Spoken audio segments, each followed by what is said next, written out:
At 3 a.m., I sent my boss a text. Do you want a kid? 10 minutes later, my phone lit up. Meeting tomorrow at 8:30 a.m. Have the materials ready. I glanced at the cold, heartless command from my corporate slave driver, then at the little guy sleeping soundly in my bed. It was hard to imagine my boss and I having a kid together. I became an instant mom at 28.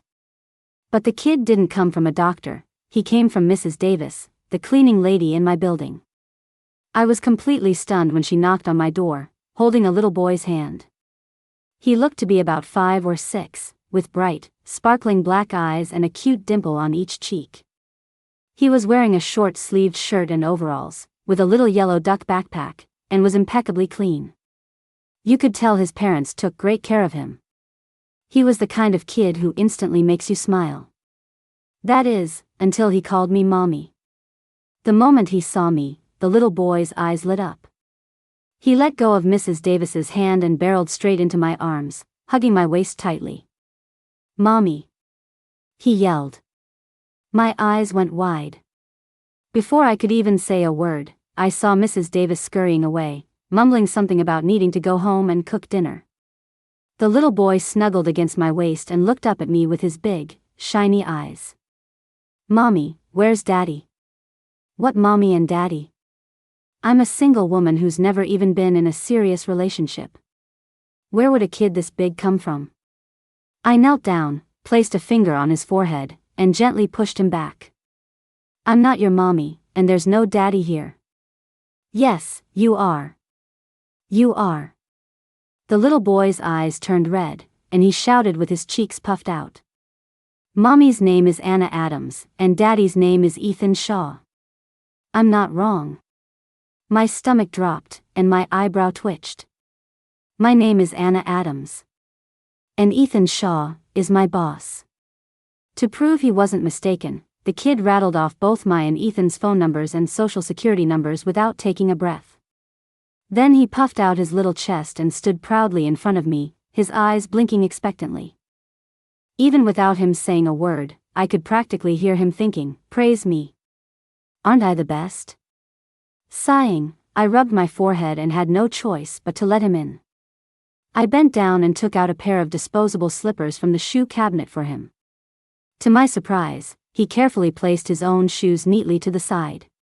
He had excellent manners. But the boy was clearly unhappy with my earlier reaction. He sat on the sofa with his lips pursed, refusing to say a word. He was obviously sulking. I found it amusing and took the leftover ice cream from the fridge to offer him.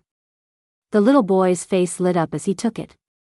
Since you shared with me, he said between bites, I won't tell on you.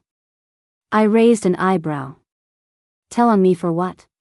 He grinned and held up the half-eaten ice cream bar. This. Daddy says you can't eat this because it always gives you a stomachache. That was odd. It's true that I can't handle too much cold food, but I have no self-control and always keep some in the house. Still, I was skeptical. The whole situation was just too bizarre. As we talked, I learned the little boy's name was Leo. He was 5 years old, and he lived at 28 Riverview Drive in Phoenix Point. He said he got lost walking home from school, then ran into Mrs. Davis, who brought him to me. I pulled out my phone and opened the map.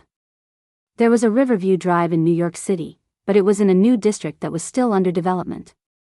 There were no residential buildings there. According to the city plans, there probably would be in a few years. A strange feeling crept over me. I bit my lip and asked cautiously, Leo, do you know what year it is? Leo nodded his little head. I know this one. My teacher taught us. It's 2031. 2031? I glanced at the calendar on my desk, which had a picture of a cute little bunny on it for 2023. Oh my God. Leo was from 8 years in the future. I looked at the little boy in front of me, happily devouring his ice cream. There was something familiar about his eyes and the curve of his brow. Wait a second. Who did he say his dad was again? Ethan Shaw. It was 3 a.m. After finally getting the kid to sleep, I lay in bed, tossing and turning as if I'd chugged 8 iced Americanos. Beside me, I could hear soft, steady breathing. I turned my head and saw the little guy, who had been a ball of energy just hours before, sleeping peacefully. He smacked his lips, dreaming of who knows what.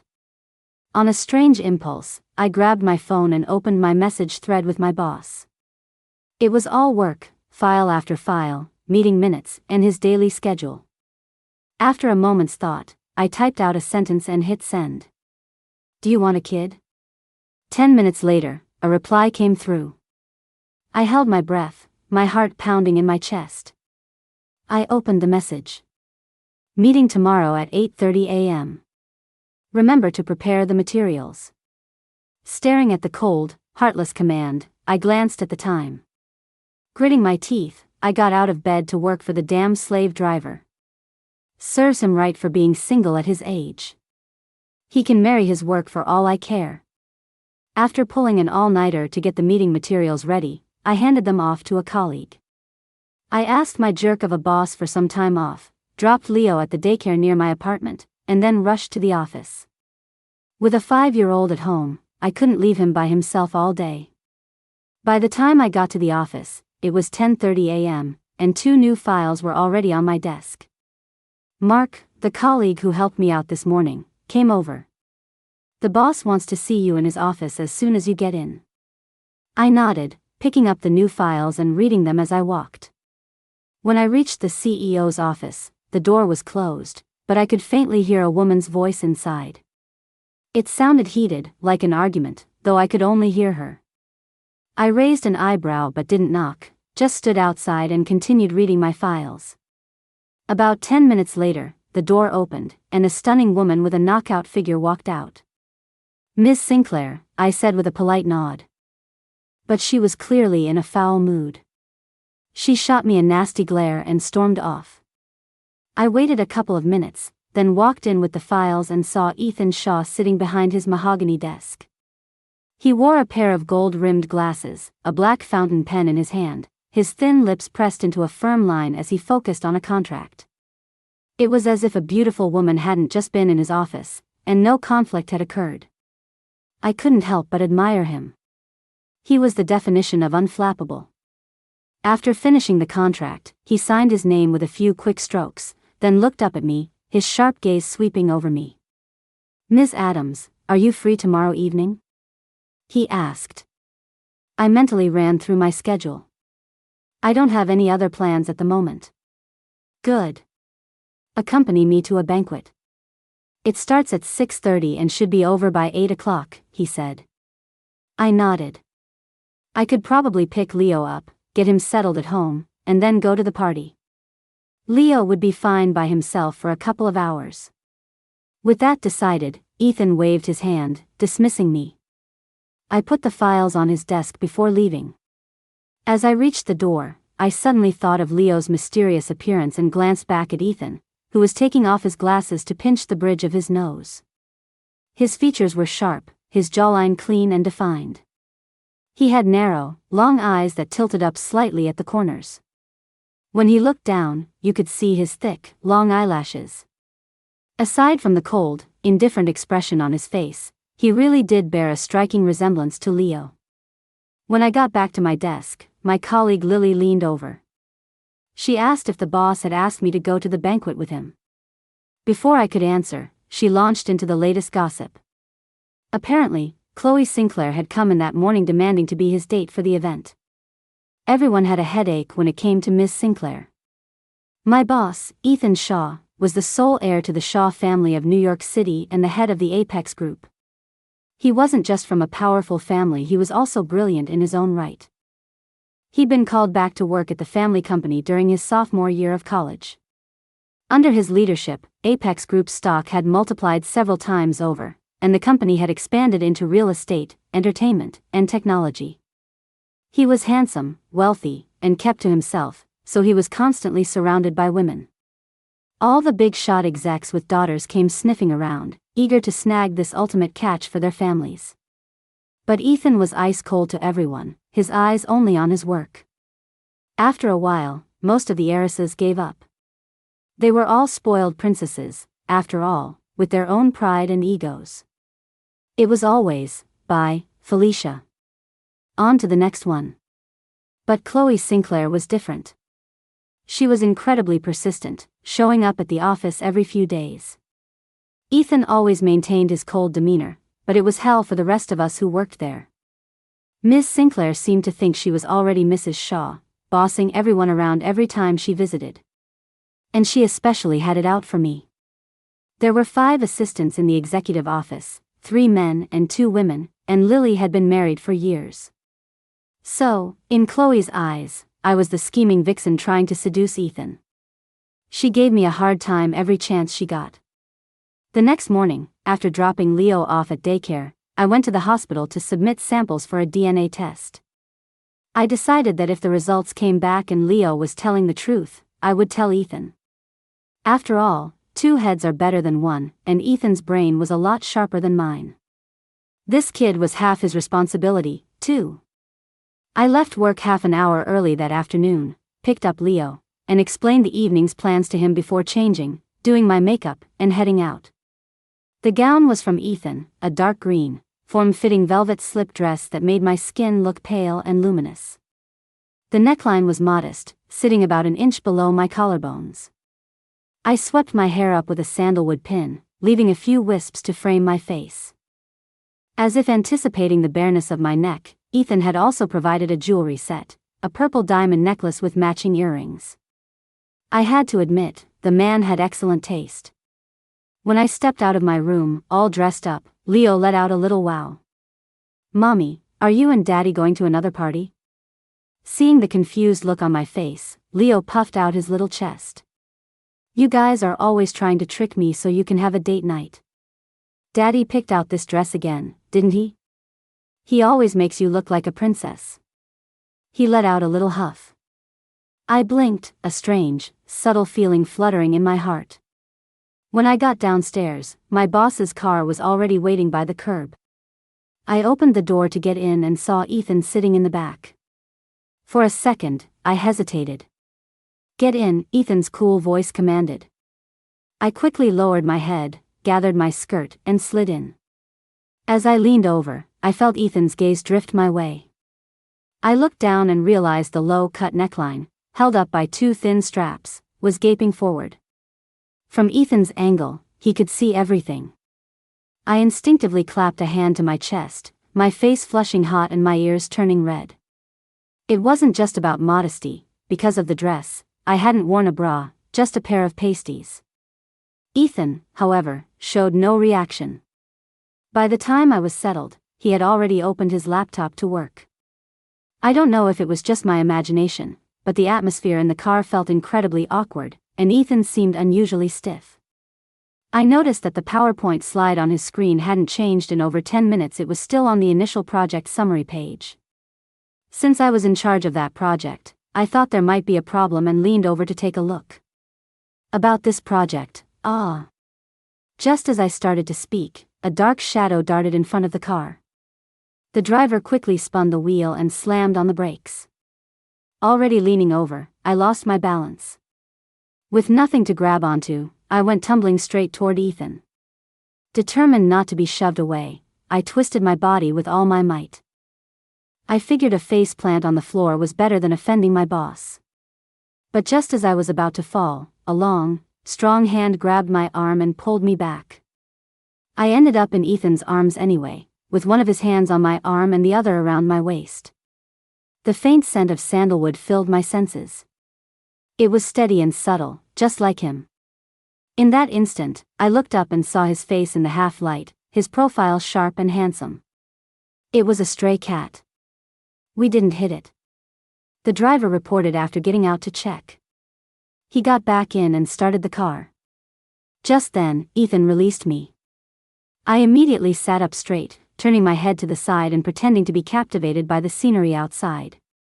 But it was already dark, and there was nothing to see but the blurry shapes of trees speeding by. I pressed my lips together, trying my best to ignore the frantic thumping of my heart. Ethan asked, "Are you okay?" I shook my head. "I'm fine." The first half of the banquet went smoothly. All I had to do was stand next to Ethan and be a smiling accessory. But just as the evening was winding down, Chloe Sinclair showed up. I was sitting in a corner, enjoying some dessert, when she stormed over, her face a mask of fury. "You bitch." She stomped over in her 6-inch stilettos, looking down her nose at me. "Do you really think a broke nobody like you can dream of being with Ethan? The Shaws will never let you into their family." I stared at her blankly for a few seconds, then forced myself to swallow the cake in my mouth. Oh. Whether the Shaw family let me in or not had nothing to do with her. As long as the Apex group let me in, I was fine. Seeing her punch land on a pillow, Chloe's face turned red with rage. Her eyes darted to the glass of red wine on the table. Before she could make her move, I snatched it and downed it in one gulp. You. She sputtered, her finger trembling as she pointed at me. Suddenly, she raised her hand high. Just as the slap was about to connect with my face, a tall, slender figure stepped in front of me. He caught Chloe's wrist in a tight grip. Instead of getting angry, her attitude did a complete 180. "Ethan, darling," she cooed in a sickeningly sweet voice. I involuntarily shivered, goosebumps rising on my skin. Noticing my reaction, Ethan's gaze hardened. He shot Chloe a freezing look, then took my hand and led me out. As we neared the exit, he took off his jacket and draped it over my shoulders. His body heat, mingled with the scent of sandalwood, instantly enveloped me. I felt dizzy for a second. My heart, which had just managed to calm down, started pounding wildly again, like a herd of rabbits stampeding in my chest. On the way back, Ethan sat in the back with me again. Just as we were nearing my apartment, Leo called me on the kid's smartwatch I'd bought him the day before. "Mommy, when are you coming home?" His clear, childish voice echoed in the quiet car. I glanced at Ethan and felt the air in the car turn ice cold. I softly told Leo I'd be there soon and coaxed him to end the call. I knew Ethan had heard him. After thinking it over, I decided to just ask. "Boss, what would you do if you suddenly had a 5-year-old son?" Ethan gave me a sideways glance. "Are you the mother?" I nodded instinctively. "Then I'd raise him," he said. Somehow, I felt the atmosphere in the car start to warm up again. It wasn't until I got out and the cold wind hit me that I remembered, I never told him he was the father. The next day, the DNA test results came back. They confirmed I was Leo's mother. I snuck into Ethan's office with the report. He was standing by the floor-to-ceiling window, holding a glass of water. He was dressed in a sharp black suit, the tailored lines accentuating his tall, powerful frame. There was a cool, distant air about him as he gazed silently out the window. When he saw me enter, Ethan returned to his chair. I walked over, placed the report and a photo of Leo I'd taken that morning on his desk, and pushed them toward him. "Boss, what if I told you that you and I have a son, and he traveled back in time from 8 years in the future? Would you believe me?" Ethan looked at me like I was a lunatic, then glanced down at the evidence on his desk. His eyes landed on Leo's photo and froze. He looked as if he'd been struck by lightning. He still had pictures of himself as a child at home, only he knew how much Leo looked exactly like him. They were practically carbon copies. He looked from Leo's picture to me, then back again, finally picking up the DNA report. "Are you serious?" I rolled my eyes. "Cross my heart." Ethan pressed his lips together, then immediately called a doctor friend of his to arrange a paternity test. I clearly heard the sound of something falling on the other end of the line and had to stifle a laugh. I had anticipated he would want his own test, so I'd brought a sample from Leo with me. The report was ready by that afternoon. The result, paternity confirmed. Leo really was my and Ethan's son. The realization left Ethan stunned for a long moment. Then, he gave me a look loaded with meaning. I immediately took 2 steps back. "Why are you looking at me like that? You don't think I'm going to try to take advantage of you, do you?" "Who's taking advantage of whom remains to be seen." Ethan didn't argue. He just raised a fist to his lips to hide a smile, but it was clear he was in a good mood. Realizing what I'd just said, my face flushed, and I rushed out of the room. After work, Ethan insisted on coming with me to pick up Leo from daycare. I didn't refuse. He was Leo's biological father, after all, and I needed his help sorting out Leo's legal documents. Leo came skipping out with his little backpack, chatting and laughing with his friends. When he saw me and Ethan standing together, his eyes grew wide, and a grin stretched from ear to ear. "Daddy! Mommy!" he shouted, running toward us. Ethan froze on the spot, his reaction no better than mine had been when I first met Leo. At Leo's fervent request, we went to the aquarium that evening. Yay! Leo was ecstatic, darting ahead like a little torpedo. He would only stop when he saw a sea creature he didn't recognize, looking back at us with wide, curious eyes. At those moments, Ethan would walk over, take his little hand, and tell him about each one, their names, their features, and some of their habits. I followed behind, holding Leo's jacket, watching Ethan crouch in front of a giant glass wall, the blue light illuminating his face. It was a gentleness I had never seen in him before. In that moment, the perfect dad Leo always talked about finally had a face. With Ethan's help, Leo's birth certificate and legal papers were sorted out quickly. After comparing a few options, we enrolled him in the preschool next to the daycare center. To my surprise, after learning Leo was his son, Ethan never once suggested taking him away from me. Instead, he started showing up at my apartment every few days, ostensibly to see Leo and bond with his son. Leo was all for it, giving the idea 2 thumbs up. After all, with me, his dinner options were limited to takeout or eating out. But every time Ethan came over, he would cook a feast. Like right now. Leo and I were in the living room working on a puzzle while Ethan was busy in the kitchen. When the savory aroma of pan-fried shrimp wafted out, I finally gave in, leaving Leo and tiptoeing toward the kitchen. Inside, Ethan stood at the stove wearing a gray apron, his expression serious and focused. He exuded an air of refined elegance that was completely at odds with the cramped space, let alone the smoky, sizzling shrimp. Ethan turned his head and, seeing me leaning casually against the doorframe, raised an eyebrow. "Come taste this for me." I grinned, grabbed a pair of chopsticks, and was about to pop a piece of shrimp into my mouth, completely forgetting to blow on it. The next second, I burned my tongue. Tears instantly welled up in my eyes. Ethan quickly turned off the stove and walked over, tilting my chin up. "Stick your tongue out, let me see," he said, his voice laced with concern. I tentatively stuck out the pink tip of my tongue. Ethan's eyes darkened, and his grip on my chin tightened slightly. An intimate atmosphere began to build between us. I suddenly realized how close we were. If he leaned down just a little, he could kiss me. My face flushed red, and I quickly pulled my tongue back in. "It's fine, I'll just get some water." With that, I fled the scene. I ran back to the living room, my heart pounding, finally managing to calm down. I smacked my forehead in frustration. I'd almost given in to temptation and kissed him. Meanwhile, in the kitchen, Ethan was kicking himself for not seizing the moment and kissing her. That weekend, the company organized a spring outing.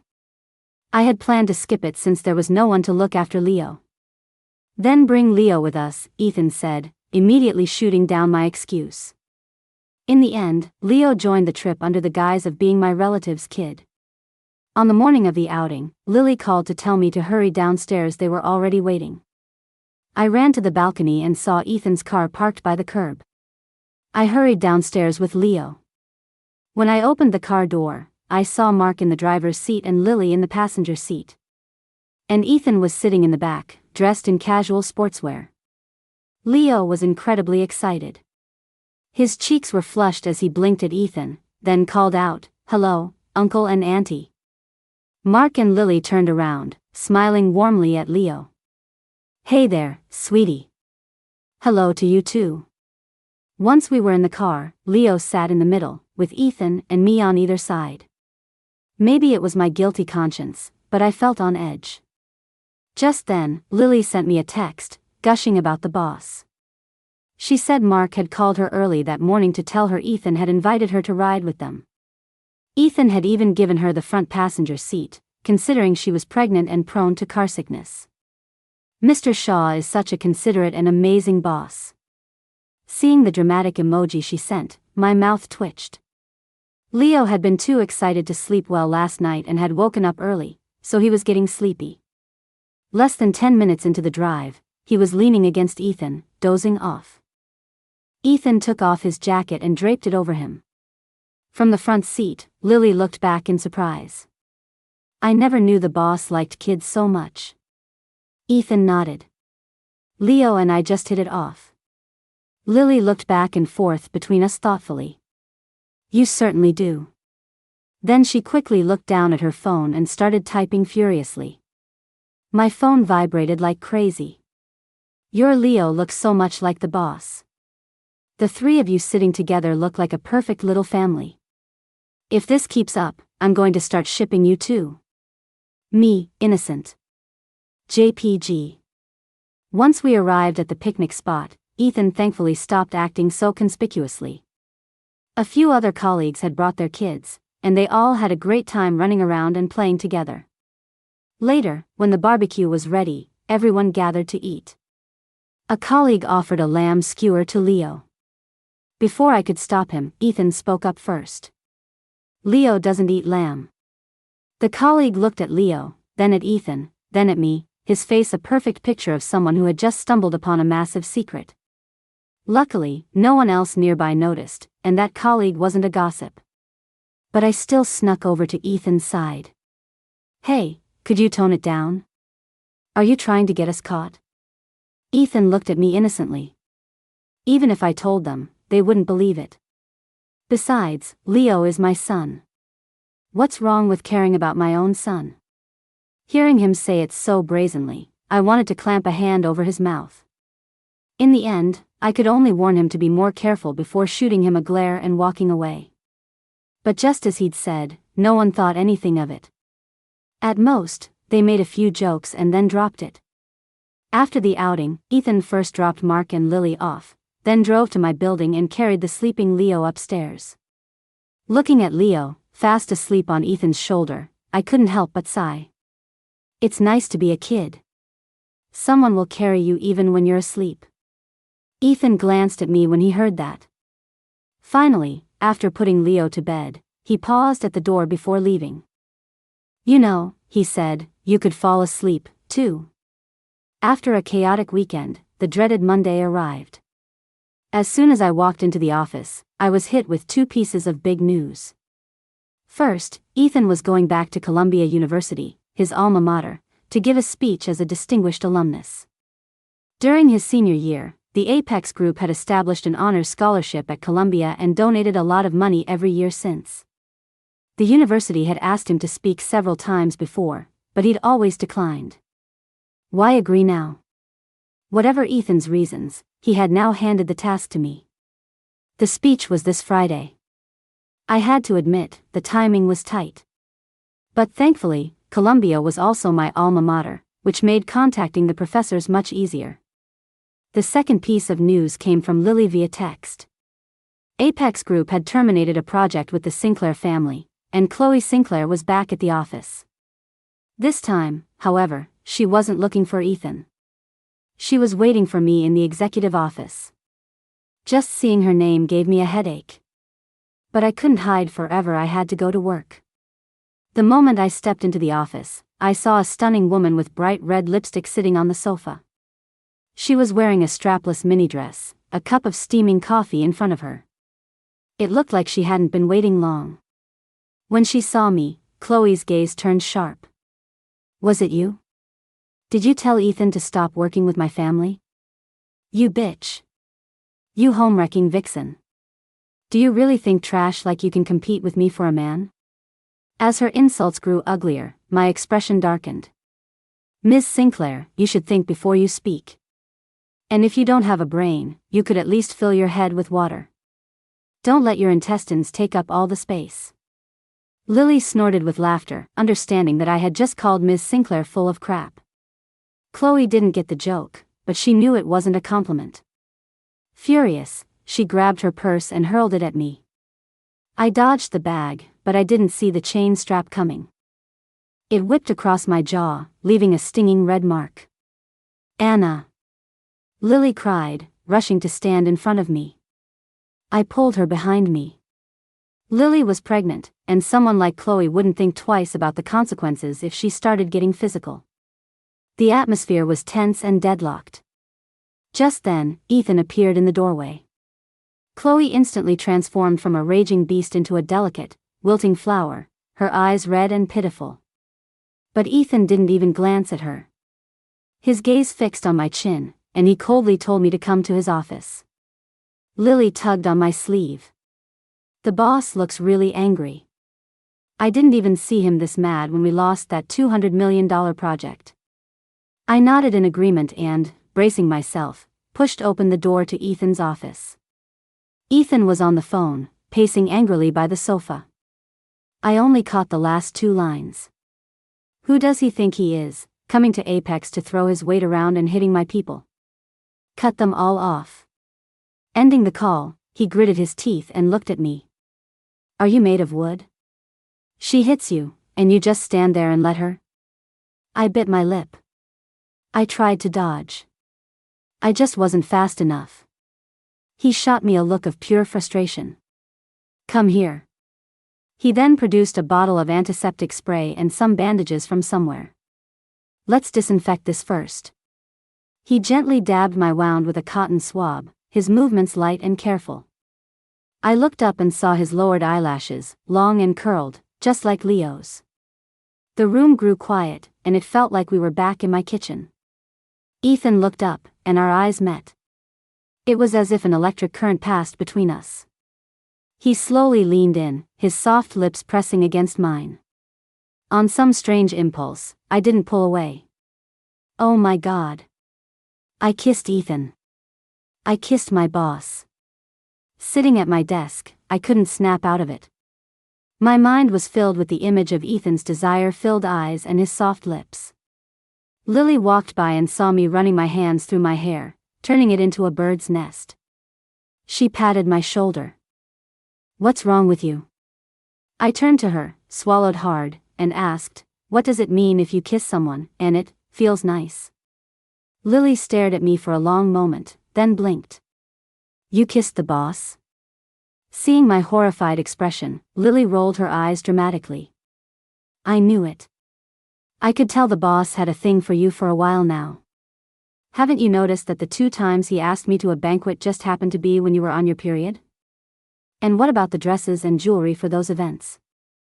I had to go to the External Affairs Department to get mine, but yours were personally selected by the boss and delivered to your door. And that time you said you loved the sweet and sour ribs in the cafeteria? After he overheard you, we had sweet and sour ribs for a week straight. And also..." Just then, Mark walked by and chimed in, "I've known the boss liked Anna for ages." He glanced at me. "Last Christmas Eve, I came back to the office to grab something and saw him secretly kiss you while you were asleep." My face turned beet red. I remembered that night. I had a deadline and had also caught a cold. After taking some medicine, I'd passed out at my desk. When I woke up, there was a blanket draped over me, and the office heat was set to the perfect temperature. Even though Ethan was the only other person working late that night, who would have thought? Especially since, after I woke up, he just handed me another urgent file to deal with. Who would have guessed he'd secretly kissed me just 10 minutes before? No wonder he was still single. The man was clueless. After that day, I started avoiding Ethan. Mainly because I realized I had feelings for him, too. Every time I saw him, my heart would start pounding, and I couldn't think straight. During the morning meeting, I found myself staring at his lips as he spoke, watching them move. It reminded me of our kiss. My phone vibrated. I opened it to a text from Ethan. "Stop ogling me like a starving wolf. I can't focus on the meeting." I quickly looked down, wiping away imaginary drool. Soon, the day of the university speech arrived. Ethan declined the university's offer of a handler. After his speech, he and I took a stroll through the campus in the evening breeze. It was early autumn, and some of the leaves had already turned yellow, fluttering to the ground with every gust of wind. This time of night, the little park is usually filled with couples, I said with a nostalgic smile. I remember when I was a student, all I did here was study and memorize vocabulary. Ethan smiled as if remembering something, too. I know. Huh. I turned to look at him. When I was a freshman, he would have been a senior, busy with work at Apex Group. How would he know about me? Ethan's lips curved. I don't just know that you like to study here. I also know you like to come here to cry. I blinked, wondering if he was even talking about me. Suddenly, a memory flashed through my mind like a bolt of lightning. It was you. In the second semester of my freshman year, it was time for the Honor Scholarship Awards. My grades were top of my class in every subject, and I was active in all sorts of campus activities. According to the student handbook's formula, I should have been the clear winner. But when the scholarship list was announced, I was second. The top spot went to the class officer in charge of calculating the scores. When I confronted him with my transcripts and the handbook, he just said he didn't use that method and told me to take it up with a professor if I had a problem. The list was already public, and since his family had connections, the professors weren't willing to help me. Feeling utterly defeated, I ran to the little grove to cry. After a while, someone handed me a pack of tissues. I was too embarrassed to look up, with tears and snot all over my face, but I saw that the hand belonged to a guy. Seeing that I remembered, Ethan reached out and patted my head. I knew who you were even before that. Ethan said he heard me reciting my notes almost every time he passed by the grove. Sometimes, I would get stuck and quietly curse at myself. Other times, when I was on a roll, I'd praise myself to the high heavens. He was exhausted from work at the time, but hearing my voice made him think about what a unique person I was. Like a stubborn blade of grass, full of life and energy. Later, he learned my name and found out I was top of my class. So, when he saw the official scholarship list online, the first thing he did was go to the grove to find me. And sure enough, there I was, crying. He was just glad he happened to have a pack of tissues on him. Hearing his story, I blinked, suddenly remembering that the Apex Group scholarship had been established that same year. Could it be? Seeing the astonished look on my face, Ethan looked flustered for the first time. He nodded. My heart felt like it had been struck by something. It wasn't just the scholarship. A few days after the list was published, the class officer's misconduct was exposed. The rumor was that someone had reported him. Looking back, it was almost certainly Ethan. Near the end of the workday, Leo called to say he was craving the mung bean pastries from a bakery downtown. He asked if I could pick some up for him, promising he could get home by himself. After his repeated assurances, I agreed. Because of the detour and the long line at the bakery, I got home almost an hour later than usual. When I opened the door, the apartment was pitch black. The curtains were drawn, and all the doors were closed. I paused, then reached for the light switch. The living room lights flickered on, revealing a room filled with heart-shaped balloons. On the coffee table sat a single pink envelope. I walked over and picked it up. Breaking the rose-shaped wax seal, I caught a faint, sweet fragrance. It was a love letter. Inside was a long, handwritten message. Holding it, my first thought wasn't about its contents, but about a conversation at the office once, where colleagues were talking about getting love letters in school. I had said I'd never received one. Lily had joked that if I didn't get one in school, I definitely wouldn't get one later. But now, here I was, holding a love letter of my own, filled with someone's feelings for me. It was signed, Ethan. He said I was his one and only moon. Next to the letter was a sketchbook filled with drawings of me. I looked at the date on each one. The earliest was from last year. Before Leo had even arrived. Soft, beautiful music began to play. Ethan walked out, holding a bouquet of pink champagne roses, his eyes fixed on me. He said, "Anna Adams, will you be my girlfriend?" He said he wasn't choosing to be with me because of Leo, but because he was in love with me. His eyes seemed to hold the entire night sky, sparkling brightly. Anna, I love you. I wiped away a tear and nodded joyfully. At 30, Ethan and I got married. Leo was our ring bearer. One day, when I was 31, Leo disappeared. 2 months later, I found out I was pregnant. 7 months after that, I gave birth to a boy. We named him Ethan Jr., and his nickname was Leo.